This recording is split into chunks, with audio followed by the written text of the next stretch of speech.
Двата лекови против згручување на крвта кои требаше да се најдат на позитивната листа се уште се заглавени во технички процедури. Иако според најавите требаше да бидат достапни уште на почетокот на годинава, директорот на Фондот за здравствено осигурување вели дека се уште се работи на решение и очекува наскоро да станат достапни на рецепт.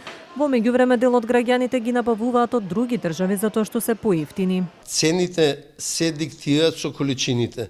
Колку се позначени количините, толку ќе се намалува цената. Составањето на позитивна листа на овие современи лекови, што ќе дојде до можност поголем број на граѓани да ги користат тие лекови, тоа ќе значи поголеми количини на лекови, тоа ќе значи и пониски цени. Истовремено со годишното усогласување на максималните цени на лековите, здравствените власти информираат дека постигнале пониски цени за над 300 лекови, меѓу кои Ксарелто за третман на кардиоваскуларни заболувања. Новите цени ќе почнат да се применуваат од 1 мај годинава по периодот во кој фармацевтските компании ќе ги усогласат цените во прометот на големо и мало. Со намалувањето на максималната цена ќе се намалат цените на лековите, на оние лекови што не се на позитивна листа, а доколку тие лекови се на позитивна листа, доколку постои разлика меѓу референтната и максималната цена,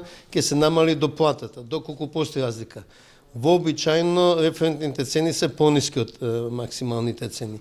Значи, има можност да со овој се намалат доплатите за одреден број на лекови на позитивна листа или воопшто да нема. Од фондот најавуваат и повторно проширување на позитивната листа годинава, фокусот ќе биде на современи лекови за кардиоваскуларни и бубрежни болести кои се и меѓу најчестите заболувања помеѓу населението.